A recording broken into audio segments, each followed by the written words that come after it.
Elon Musk a détruit tout l'environnement Twitter. La mort de Tweetbot est Twitterific? La panne de plusieurs clients Twitter, comme Tweetbot, Twitterific et Phoenix, ne semble pas accidentelle. Bienvenue pour ceux qui découvrent cette chaîne YouTube à l'instant.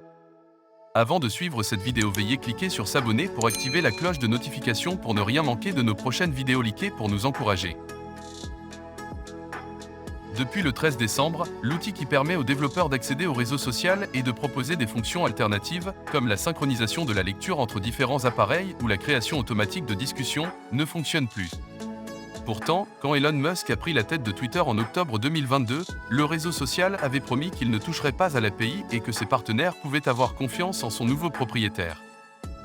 2 mois plus tard, tout laisse penser Elon Musk a ordonné à ses équipes de tuer les applications qui utilisent Twitter, quitte à provoquer un effondrement de l'écosystème qui a grandement contribué au succès du réseau social, sans informer personne en amont.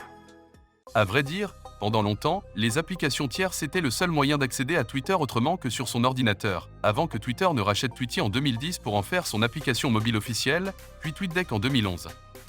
Tweetbot, Twitterific, Phoenix, le bug n'en est pas un. Depuis son arrivée chez Twitter, Elon Musk est un habitué des promesses non tenues. La suppression du compte Elon G avait beaucoup fait parler alors que le milliardaire avait promis qu'il ne te toucherait pas au compte qui suit les déplacements de son G. Ainsi, le voir tuer l'API après avoir dit qu'il ne le ferait pas n'est pas surprenant. Même chose sur son manque de transparence, Elon Musk ne communique publiquement que sur les sujets qui l'arrangent. La mort de l'API peut être ajoutée à la longue liste de promesses non tenues, une panne de 3 jours, sans aucune communication, est inédite. Twitter n'a rien dit sur la situation, ce qui n'est pas très bon signe pour les développeurs. TweetDeck, le logiciel racheté par Twitter en 2011, fonctionne encore. Si l'API était complètement en panne, il ne devrait pas pouvoir accéder aux tweets. Un des développeurs de Tweetbot, Paul Haddad, a tenté de remplacer son accès à l'API de Twitter par une ancienne clé, avec beaucoup moins de fonctions. Cette manipulation lui a permis de redonner vie à son application jusqu'à ce que Twitter la désactive de nouveau. Il en a conclu que quelqu'un s'en prenait volontairement à Tweetbot et que l'API n'était pas vraiment en panne. Dans certains cas, l'API de Twitter continue de fonctionner, Twitterific marche toujours sur Mac, mais plus sur iOS. Les désactivations semblent manuelles et ciblées. The Information dit avoir pu consulter des discussions internes chez Twitter, sur Slack. Il y est dit que la désactivation des applications pour accéder à Twitter est intentionnelle. Elon Musk, qui a dépensé 44 milliards de dollars pour acquérir le réseau social, ne semble avoir qu'un seul mot en tête, la rentabilité. Le lancement de l'abonnement payant Twitter Blue pour obtenir la certification et l'ajout d'un compteur de vues font partie de son plan pour augmenter les revenus de Twitter, qu'il veut transformer en endroit le plus vivant du web. L'existence de solutions alternatives pour accéder à Twitter lui pose forcément problème, surtout quand on sait que ces dernières utilisent Twitter à leur guise, sans publicité et sans obligation d'implémenter les changements voulus par Elon Musk. Cependant, on ne peut s'empêcher de questionner la méthode.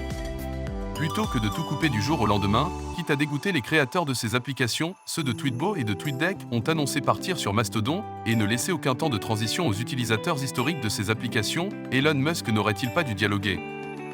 Forcer les utilisateurs et utilisatrices de l'API à implémenter des publicités et à communiquer les vues était une possibilité, d'autant plus que les développeurs tiers ont toujours fait beaucoup de concessions pour s'accommoder au changement d'humeur de Twitter, l'API n'a eu que très peu de mises à jour, limitant pendant longtemps leur fonction à l'essentiel.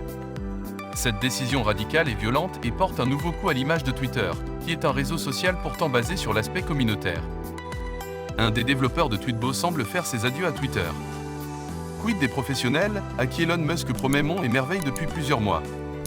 S'il existe toujours des solutions officielles pour Twitter, comme TweetDeck, ceux qui ont développé des solutions maison avec l'API, notamment pour gérer des services après-vente, risquent de paniquer à l'idée que tout puisse s'arrêter du jour au lendemain.